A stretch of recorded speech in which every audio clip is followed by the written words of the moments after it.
Chapter 5 Hope Against Hope. Of course, I was suspended from school after I smashed Mr. P in the face, even though it was a complete accident. Okay, so it wasn't exactly an accident. After all, I wanted to hit something when I threw that ancient book, but I didn't want to hit somebody, and I certainly didn't plan on breaking the nose of a mafiosa math teacher. That's the first time you've ever hit anything you aimed at, my big sister said. We are so disappointed, my mother said. We are so disappointed in you, my father said. I was ashamed. I'd never really been in trouble before. A week into my suspension, I was sitting on our front porch, thinking about stuff, contemplating, when old Mr. P walked up our driveway. He had a big bandage on his face. I'm sorry about your face, I said. I'm sorry they suspended you, he said. I hope you know that wasn't my idea. After I smashed him in the face, I figured Mr. P wanted to hire a hitman. Well, maybe that's taking it too far. Mr. P didn't want me dead, but I don't think he would have minded if I'd been the only survivor of a plane that crashed into the Pacific Ocean. At the very least, I thought they were going to send me to jail. Can I sit down with you? Mr. P asked. You bet, I said. I was nervous. Why was he being so friendly? Was he planning a sneak attack on me? Maybe he was going to smash me in the nose with a calculus book. But the old guy just sat in peaceful silence for a long time. I didn't know what to do or say, so I just sat as quietly as he did. That silence got so big and real that it felt like three people sat on the porch. Do you know why you hit me with that book? Mr. P finally asked. It was a trick question. I knew I needed to answer correctly or he'd be mad. I hit you because I'm stupid. You're not stupid. Wrong answer. Shoot. I tried again. I didn't mean to hit you, I said. I was aiming for the wall. Were you really aiming for the wall? Dang it. He was like interrogating me. I was starting to get upset. No, I said. I wasn't aiming for anything, really. Well, I was planning on hitting something, like the wall or a desk or the chalkboard. Something dead, not something alive. Alive like me? Or like a plant. Mr. P had three plants in his classroom. He talked to those green things more often than he talked to us. You do know that hitting a plant and hitting me are two different things, right? He asked. Yeah, I know. He smiled mysteriously. Adults are so good at smiling mysteriously. Did they go to college for that? I was getting more and more freaked out. What did he want? Mr. P, I don't mean to be rude or anything, but you're like freaking me out here. I mean, why are you here exactly? Well, I want you to know that hitting me with that book was probably the worst thing you've ever done. It doesn't matter what you intended to do. What happens is what you really did, and you broke an old man's nose. That's almost unforgivable. He was going to punish me now. He couldn't beat me up with his old man fists, but he could hurt me with his old man words. But I do forgive you, he said. No matter how much I don't want to, I have to forgive you. It's the only thing that keeps me from smacking you with an ugly stick. When I first started teaching here, that's what we did to the rowdy ones. We beat them. That's how we were taught to teach you. You were supposed to kill the Indian to save the child. You killed Indians? No, no, it's just a saying. I didn't literally kill Indians. We were supposed to make you give up being Indian. Your songs and stories and language and dancing, everything. We weren't trying to kill Indian people. We were trying to kill Indian culture. Man, at that second, I hated Mr. P hard. I wished I had a whole dang set of encyclopedias to throw at him. I can't apologize to everybody I hurt, Mr. P said, but I can apologize to you. It was so backward. I'd broken his nose, but he was trying to apologize to me. I hurt a lot of Indian kids when I was a young teacher, he said. I might have broken a few bones. All of a sudden, I realized he was confessing to me. It was a different time, Mr. P said. A bad time. Very bad. It was wrong. But I was young and stupid and full of ideas, just like you. Mr. P smiled. He smiled at me. There was a piece of lettuce stuck between his front teeth. You know, he said, I taught your sister too. I know. She was the smartest kid I ever had. She was even smarter than you. I knew my sister was smart, but I'd never heard a teacher say that about her. And I'd never heard anybody say that she was smarter than me. I was happy and jealous at the same time. My sister, the basement mole rat, was smarter than me? Well, I said, my mom and dad are pretty smart too, so I guess it runs in the family. Your sister wanted to be a writer, Mr. P said. Really? I asked. I was surprised by that. She'd never said anything about that to me, or to mom and dad, or to anybody. I never heard her say that, I said.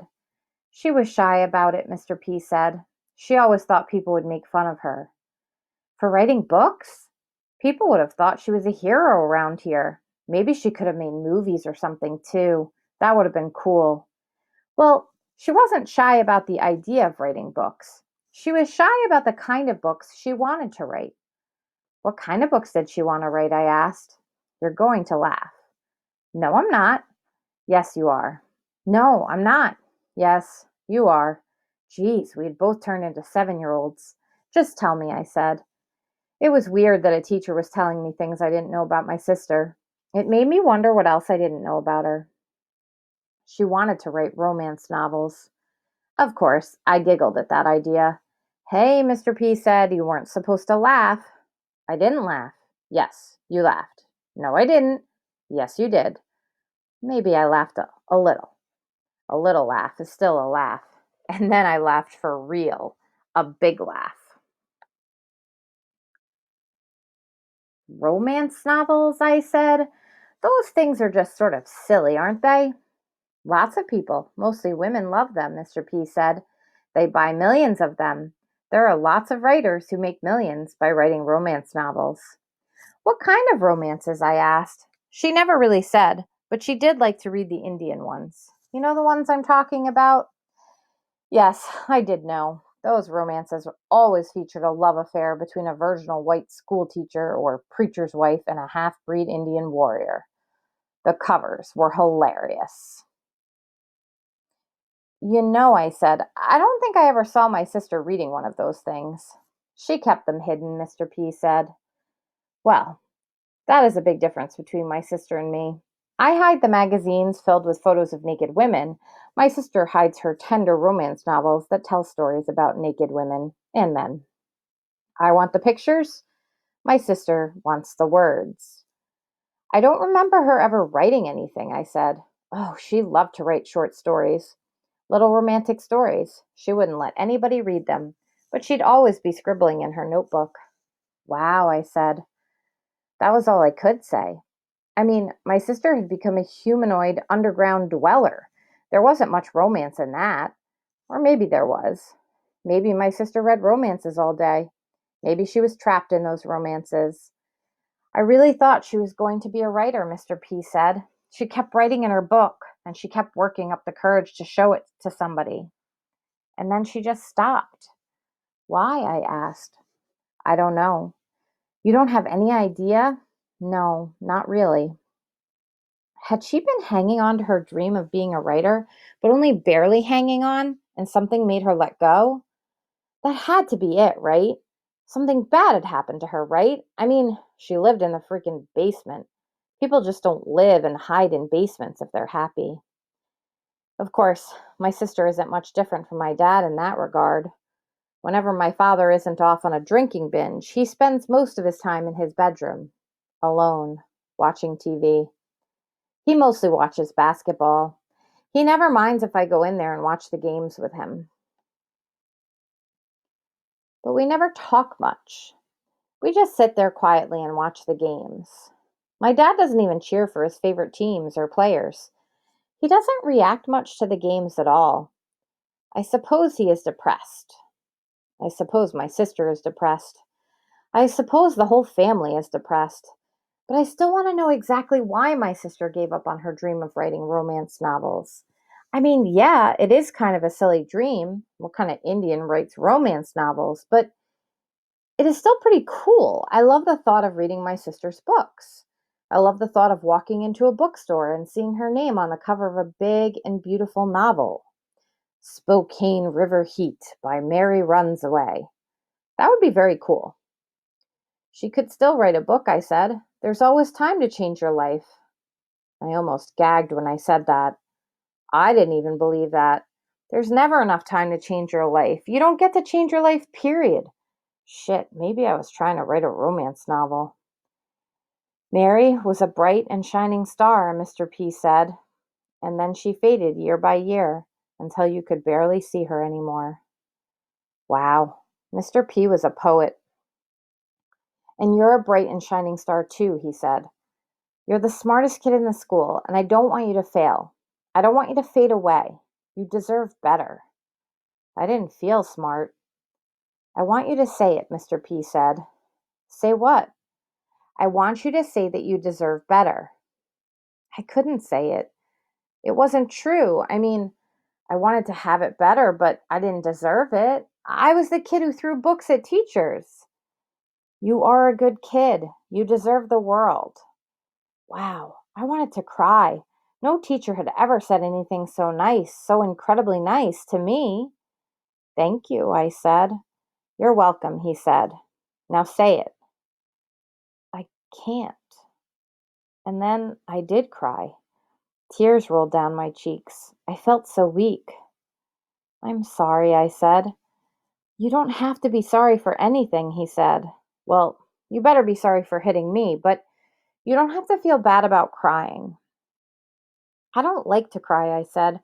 Other kids, they beat me up when I cry. Sometimes they make me cry so they can beat me up for crying. I know, he said, and we let it happen. We let them pick on you. Rowdy protects me. I know Rowdy is your best friend, but he's, he's, Mr. P stuttered. He wasn't sure what to say or do. You know that Rowdy's dad hits him, don't you? Yeah, I said. Whenever he came to school with a black eye, Rowdy made sure to give black eyes to two kids picked at random. Rowdy is just going to get meaner and meaner, Mr. P said.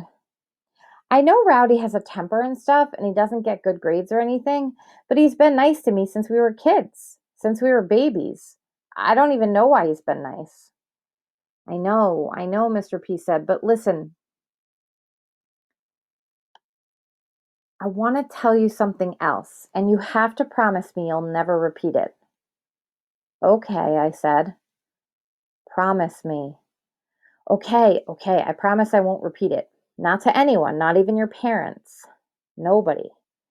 Okay, then, he said, and leaned closer to me because he didn't even want the trees to hear what he was going to say. You have to leave this reservation. I'm going to Spokane with my dad later. No, I mean you have to leave the res forever. What do you mean? You were right to throw that book at me. I deserve to get smashed in the face for what I've done to Indians. Every white person on this res should get smashed in the face. But let me tell you this, all the Indians should get smashed in the face too. I was shocked. Mr. P was furious. The only things you kids are being taught is how to give up. Your friend Rowdy, he's given up. That's why he likes to hurt people. He wants them to feel as bad as he does. He doesn't hurt me. He doesn't hurt you because you're the only good thing in his life. He doesn't want to give that up. It's the only thing he hasn't given up. Mr. P grabbed me by the shoulders and leaned so close to me that I could smell his breath. Onions and garlic and hamburger and shame and pain. All these kids have given up, he said. All your friends, all the bullies, and their mothers and fathers have given up too, and their grandparents gave up, and their grandparents before them, and me and every other teacher here. We're all defeated. Mr. P was crying. I couldn't believe it. I'd never seen a sober adult cry. But not you, Mr. P said. You can't give up. You won't give up. You threw that book in my face because somewhere inside you refused to give up. I didn't know what he was talking about. Or maybe I just didn't want to know.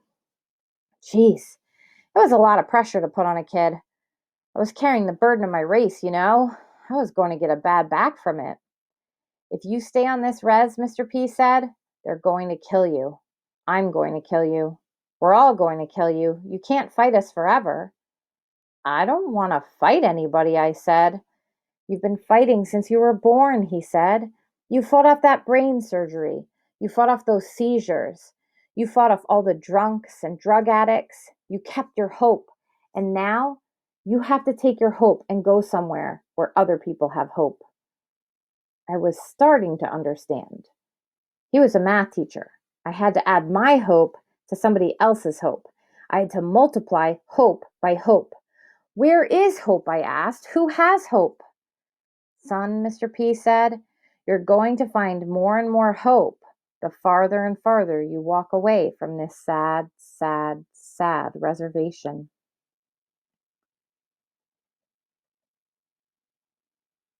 Chapter 6.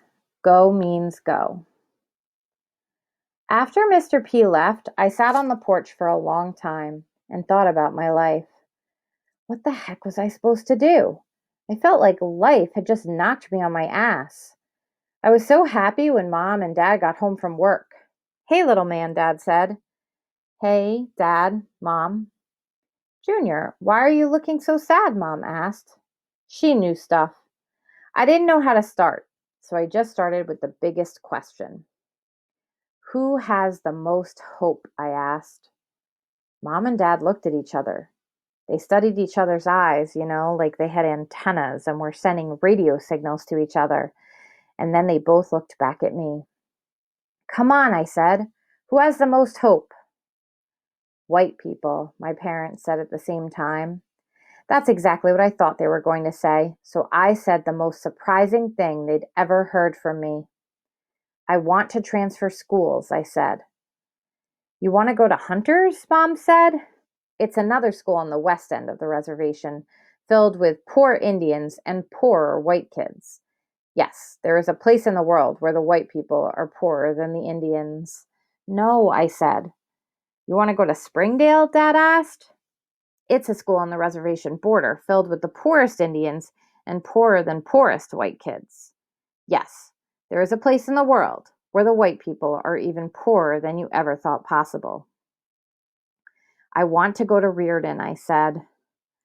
Reardon is the rich, white farm town that sits in the wheat fields exactly 22 miles away from the res. And it's a hick town, I suppose, filled with farmers and rednecks and racist cops who stop every Indian that drives through. During one week when I was little, Dad got stopped 3 times for DWI, driving while Indian. But Reardon has one of the best small schools in the state, with a computer room and huge chemistry lab and a drama club and 2 basketball gyms. The kids in Reardon are the smartest and most athletic kids anywhere. They are the best. I want to go to Reardon, I said again. I couldn't believe I was saying it. For me, it seemed as real as saying, I want to fly to the moon. Are you sure? My parents asked. Yes, I said. When do you want to go? My parents asked. Right now, I said. Tomorrow. Are you sure? My parents asked. You could maybe wait until the semester break or until next year. Get a fresh start. No. If I don't go now, I never will. I have to do it now. Okay, they said. Yep, it was that easy with my parents. It was almost like they'd been waiting for me to ask them if I could go to Reardon, like they were psychics or something. I mean, they've always known that I'm weird and ambitious, so maybe they expect me to do the weirdest things possible. And going to Reardon is truly a strange idea. But it isn't weird that my parents so quickly agreed with my plans. They want a better life for my sister and me. My sister is running away to get lost, but I am running away because I want to find something. And my parents love me so much that they want to help me. Yeah, Dad is a drunk and Mom is an ex-drunk, but they don't want their kids to be drunks. It's going to be hard to get you to Reardon, Dad said. We can't afford to move there, and there ain't no school bus going to come out here. You'll be the first one to ever leave the res this way, Mom said. The Indians around here are going to be angry with you. Shoot, I figured that my fellow tribal members are going to torture me.